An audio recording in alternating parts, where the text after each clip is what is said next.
Hello class, आज हम पढ़ेंगे एडमिशन ऑफ अ पार्टनर का पार्ट नंबर 9। लास्ट क्लास में मैंने आपको WCR का ट्रीटमेंट सिखाया था। अब हम पढ़ेंगे आज ट्रीटमेंट ऑफ IFR। IFR का मतलब होता है इन्वेस्टमेंट फ्लैक्चुएशन रिजर्व। कई बार इसे IFF भी बोल देते हैं। लास्ट में जो F है उसका मतलब कई जगह फंड होता है, कई जगह रिजर्व होता है। ठीक है, तो कंफ्यूज नहीं होना, दोनों ही चीजें सेम है। तो हम पढ़ेंगे ट्रीटमेंट ऑफ IFR। पहली बात तो IFR होता क्या है। IFR क्या होता है? Investment fluctuation reserve. हमारी जो इन्वेस्टमेंट होती है उसकी वैल्यू डाउन हो जाए, डाउन होने से जो घाटा होता है उस घाटे से बचने के लिए हम एक रिजर्व बनाते हैं जिसका नाम है IFR। ओके, हम कौन सा रिजर्व बनाते हैं? IFR। ये हमेशा बैलेंस शीट के लायबिलिटी साइड दिखेगा और इन्वेस्टमेंट आपको या तो एडिशनल पॉइंट में दिखेगी या फिर बैलेंस शीट में दिखेगी, और लिखा होगा कि उसकी मार्केट वैल्यू इतनी है। तो आपको मार्केट वैल्यू को और जो बुक वैल्यू है उन दोनों से कंपेयर करना है, फिर आपको फाइंड आउट करना है घाटा हो रहा है फायदा। अगर जो घाटा होता है उस घाटे को हम कहाँ से रिकवर करते हैं? अपने इस रिजर्व से। ठीक है, और घाटा नहीं हुआ या फिर रिजर्व थोड़ा बच गया तो हम इस रिजर्व को पार्टनर्स में ओल्ड रेशियो में बांट लेते हैं। हम इस क्वेश्चन में सेम पिछली बार की तरह मानेंगे A और B दो पार्टनर हैं। ठीक है, इनकी रेशियो या तो इक्वल मान लेते हैं चलो, और C जो नया पार्टनर है उसका 1/4 शेयर है। C कौन है? New partner. ठीक है, तो स्टार्ट करते हैं केस नंबर 1। इसमें बोला है कि आपको IFR दिया है 10,000 का और इन्वेस्टमेंट दी है 2 लाख की, और मार्केट वैल्यू ऐसा कुछ भी नहीं लिखा कहीं पर भी, नो इन्फॉर्मेशन, मतलब एडिशनल में कुछ नहीं लिखा। तो मैं क्या समझूंगा, जितनी मेरी इन्वेस्टमेंट के पहले वैल्यू थी उतनी ही मेरी आज भी है 2 लाख। तो मुझे घाटा तो हुआ ही नहीं है, ना मेरे को फायदा हुआ है, लेकिन ये जो मेरा रिजर्व है ये तो बटेगा ना, ये तो प्रॉफिट का पार्ट ही है। ठीक है, तो हम रिजर्व को बांट लेते हैं। एक बात ध्यान रखना, मैं अब बार बार रिपीट नहीं करूंगा, जो भी इन्वेस्टमेंट की मार्केट वैल्यू होगी, कौन सी वैल्यू? जो भी इन्वेस्टमेंट की मार्केट वैल्यू होगी उसी को हमें न्यू बैलेंस शीट में असेट साइड दिखाना है। ओके, जो भी नई वैल्यू होगी मतलब मार्केट वैल्यू, उसको असेट साइड में दिखाना है नई बैलेंस शीट के। ठीक है, चलो हमारे हमें तो घाटा तो हुआ ही नहीं। केस नंबर फर्स्ट में तो रिजर्व पूरा का पूरा बच गया, तो ये पार्टनर से बढ़ जाएगा। तो इसकी एंट्री क्या होगी? IFR मतलब investment fluctuation reserve account debit to A का कैपिटल अकाउंट और B का कैपिटल अकाउंट। अगर फिक्स मेथड है तो आप करंट लिखना। ठीक है, कैपिटल अकाउंट। कितना रिजर्व है? 10,000 है। रेशियो है ओल्ड रेशियो इक्वल है, तो मतलब 5,000 और 5,000 बटेगा।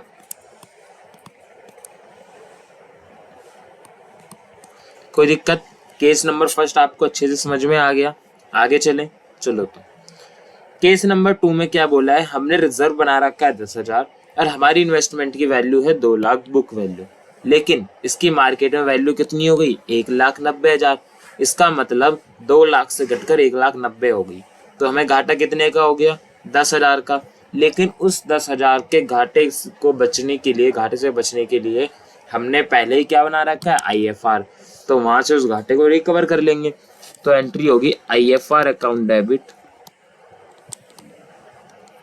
10,000 टू इन्वेस्टमेंट अकाउंट।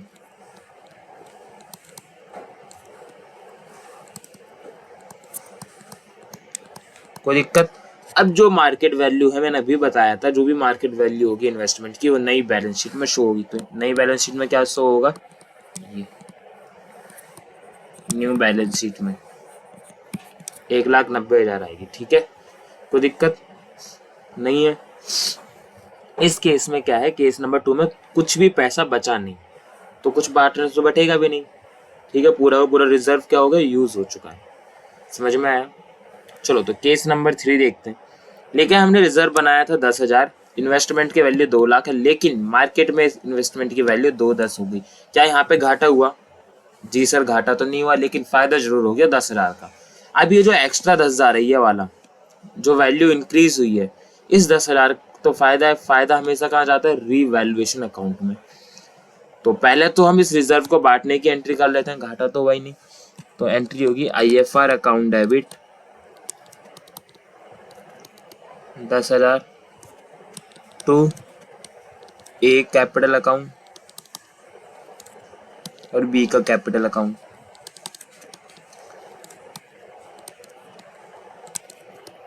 $5,000 और 5,000। ओके, कोई दिक्कत नहीं है। ये तो हमने रिजर्व को बांटने की एंट्री कर ली। अब नई बुक में हम नई बैलेंस शीट जो है, न्यू बुक्स ऑफ अकाउंट मतलब नई बैलेंस शीट में कितना शो होगा? 2,10,000 शो होगा नई बैलेंस शीट में। और इन्वेस्टमेंट है तो असेट साइड में, ठीक है, 2,10,000 दिखा दोगे। अभी रीवैल्यूएशन अकाउंट भी बनेगा। जब भी आपको घाटा या फायदा नजर आए तो आप रीवैल्यूएशन अकाउंट बना लो, ठीक है। फायदा कितने का हो रहा है? 2 लाख का था, 2,10 का हो गया, इसका मतलब 10,000 का फायदा है। फायदा कहाँ पर आता है रीवैल्यूएशन में? देखते हैं सर। जैसे कि ये मैंने रफली बना रहा हूँ, ये बना लिया मैंने रीवैल्यूएशन अकाउंट। ये क्रेडिट साइड, ये डेबिट साइड। यहाँ अमाउंट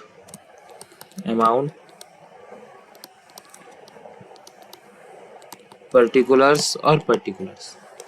अब जो हमारा 10,000 का फायदा है, फायदा हमेशा आता है क्रेडिट साइड, तो मैं यहाँ लिख दूंगा बाय इन्वेस्टमेंट। कितना फायदा हुआ है? 10,000। ठीक है, दोनों साइड की टोटलिंग करते हैं। अब जो बैलेंसिंग फिगर आएगा वो डेबिट साइड में आएगा। इसका मतलब क्या है? हमें क्या हो रहा है? फायदा हो रहा है बाय रीवैल्यूएशन गेन।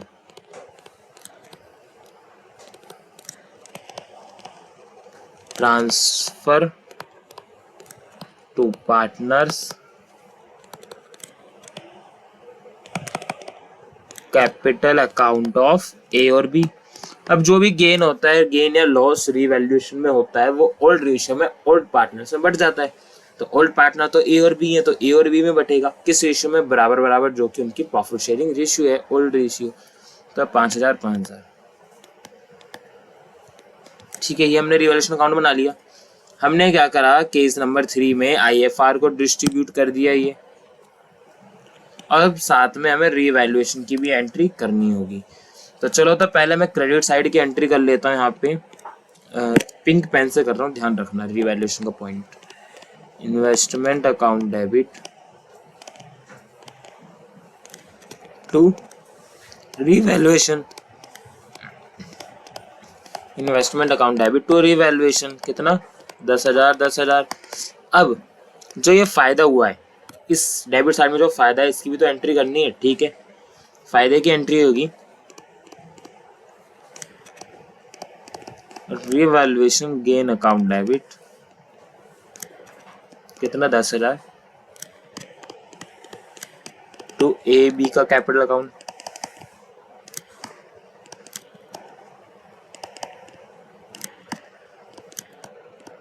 $5,000 कोई दिक्कत? तो ये हमें एक तो ये एंट्री करनी है और 2 एंट्री ये करनी है।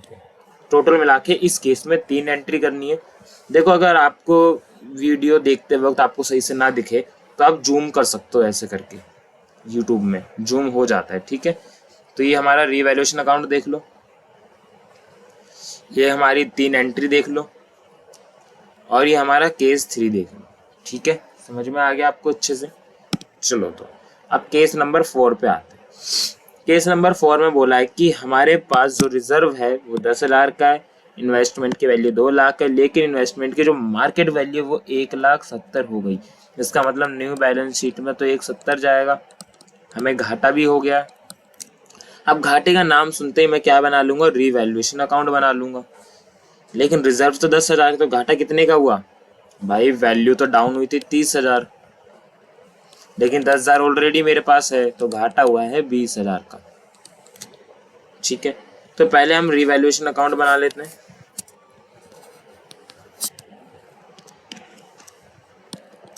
मैं फॉर्मेट नहीं बना रहा, मैं रफली करूंगा, ठीक है।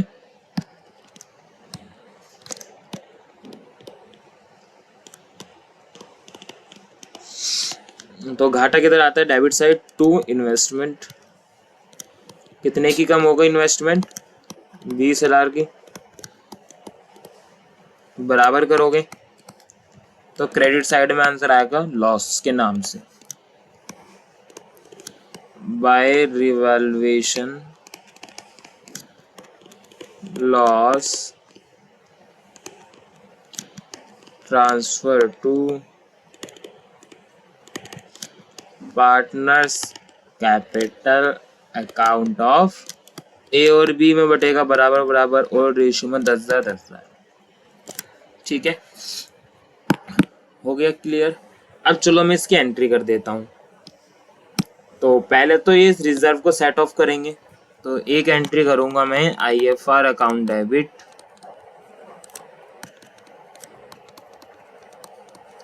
To investment account. कितना? 10,000। लेकिन इन्वेस्टमेंट तो 20,000 के डाउन 30,000 के डाउन हुई है ना, कोई नहीं। एक एंट्री मैं करता हूँ डेबिट साइड की रिवैल्यूएशन की। क्या हो गया entry? Revaluation account debit 20,000 to investment account. कोई दिक्कत है क्या आपको?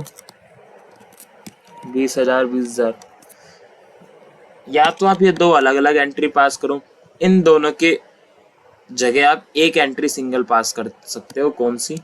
अगर मैं इन दोनों को जोड़ूं तो क्या बनेगा?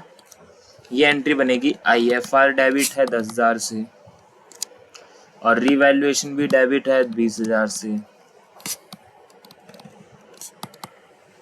लेकिन क्रेडिट दोनों में इन्वेस्टमेंट है तो लिख दिया टू इन्वेस्टमेंट। ये 20,000 है तो इन्वेस्टमेंट हो गई 30,000 से। या तो आप ये सिंगल एंट्री पास करो, नहीं तो ये दो अलग अलग आपको करनी होगी। प्लस अब क्रेडिट साइड की एंट्री करते हैं हम। क्रेडिट साइड के लॉस बांटने की एंट्री क्या होती है?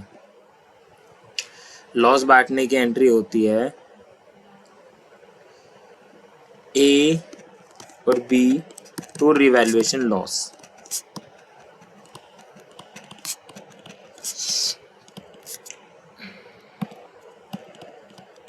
लॉस अकाउंट 20,000, ये आएगा 10,000 और 10,000। ए का कैपिटल अकाउंट, बी का कैपिटल अकाउंट। ठीक है, केस समझ में आया? केस नंबर 4, जब भी घाटा या फायदा हो तो आपको रिवैल्यूएशन अकाउंट बना लेना और उसकी एंट्री कर लेनी है। ठीक है, और इसमें क्या था? या तो आप अकेले ये एंट्री पास करो या तो ये दो अलग अलग करो प्लस ये करनी पड़ेगी। टोटल 3 एंट्री होंगी, नहीं तो एक ये कर लो एक ये कर लो तो 2 एंट्री होगी। तो केस नंबर 4 समझ में आया? आगे चलें क्या क्लास? आगे चलें हम? ठीक है, केस नंबर 5 देखो। इस केस में हमने रिजर्व तो बनाया ही नहीं है, लेकिन इन्वेस्टमेंट 2 लाख की थी, 190 की हो गई, मतलब लॉस हो गया। लॉस कितने का हुआ? 10,000 का। लॉस का नाम सुनते ही हम क्या बना लेते हैं? रिवैल्यूएशन अकाउंट बना लेते हैं। ठीक है सर, रिवैल्यूएशन अकाउंट बना लिया। लॉस किधर आता है? टू साइड आता है। ये मैं रफली बना रहा हूँ, आप अच्छे से लिखना फॉर्मेट में। ठीक है, तो to investment 10,000 10,000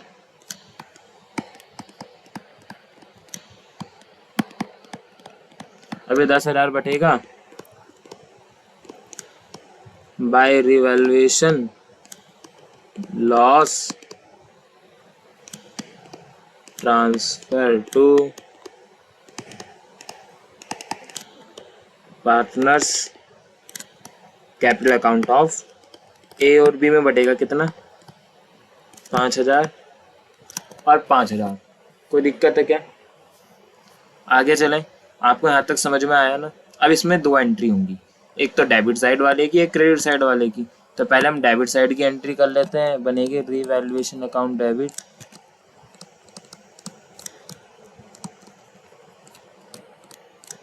to investment account 10,000। अब लॉस को बांटने की होगी। A capital account debit 5,000, B का capital account debit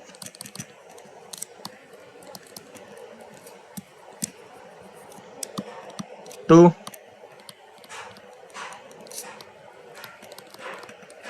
revaluation loss account 10,000। ठीक है, तो हमको ये 2 एंट्री कर देनी है। बस केस नंबर 5 इतना था। उम्मीद है आपको अच्छे से समझ में आया होगा। अगली क्लास में हम क्वेश्चन बनाएंगे। Thank you class. वीडियो अच्छी लगी हो तो लाइक कर देना और चैनल पर आने वाले वीडियो के लिए सब्सक्राइब। ठीक है, thank you class. Next class में कंटिन्यू करते हैं।